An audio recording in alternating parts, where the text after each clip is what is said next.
Have you ever noticed that even after getting the things you once wanted, something still feels missing? You finally buy something new, achieve a goal, get the attention you were seeking, reach a milestone you worked toward for months, and for a moment, you feel it. That feeling you were chasing, but it never lasts.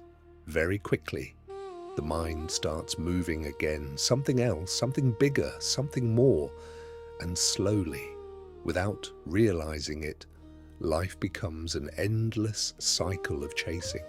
More money, more validation, more success, more stimulation, yet somehow nothing ever truly feels enough. Look carefully at modern life.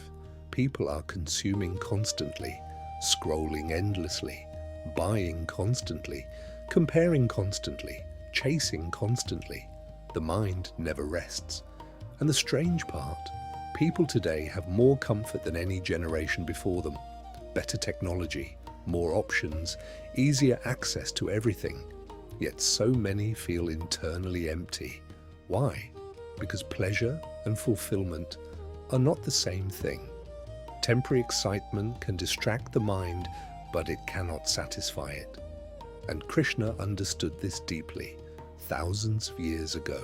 He warned Arjuna about the nature of desire, not to frighten him, but because he saw what most people never see. Krishna explains that the mind trapped in endless craving can never become peaceful, because desire has no finish line. The moment one desire is fulfilled, another immediately rises to take its place. And modern life is built entirely around this cycle. People are taught from childhood to constantly chase. Chase success, chase status, chase attention, chase happiness itself, as if fulfillment is somewhere outside them, waiting to be found, waiting to be earned. But the more the mind depends on external things for happiness, the more restless it becomes. Think about it honestly. How many times have you said to yourself, once I achieve this, then I will finally feel at peace? But when that moment arrived, the satisfaction faded faster than expected, and the mind began searching again and again and again. Because the problem was never the achievement itself.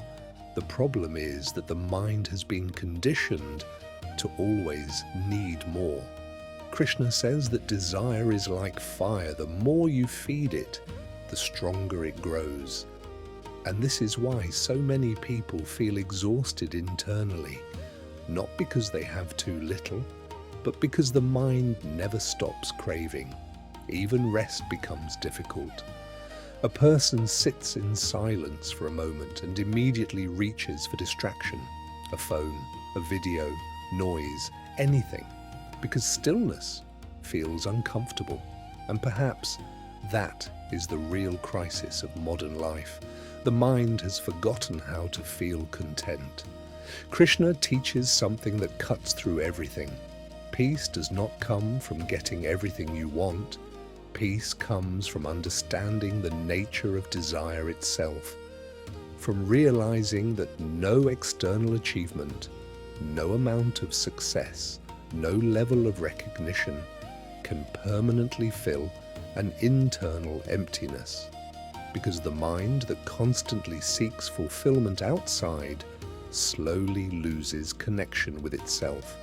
And this is why some people achieve everything they once dreamed of, yet still feel empty inside.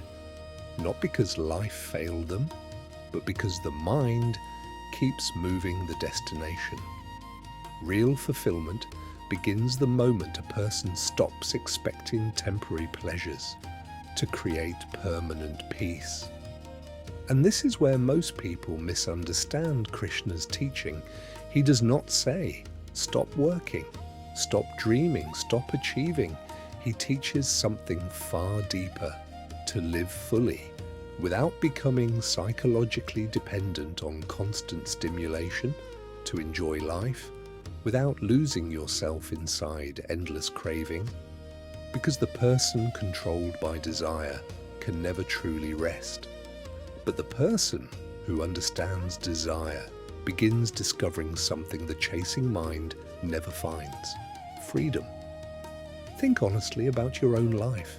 How much of your exhaustion comes not from life itself, but from the constant internal pressure to want more?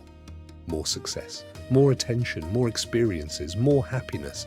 And after all this chasing, has the mind truly become peaceful? Or has it simply become addicted to wanting? Because maybe that is why nothing feels enough anymore. Not because life is empty, but because the mind never pauses long enough to experience what it already has. And perhaps that is exactly what Krishna was trying to teach all along: not to stop living, but to stop running.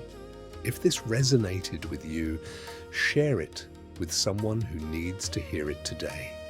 And if you want to go deeper into Krishna's wisdom, subscribe and stay connected. Every week, we go further into these ancient teachings and what they mean for your life right now. I will see you in the next one. Hari Om.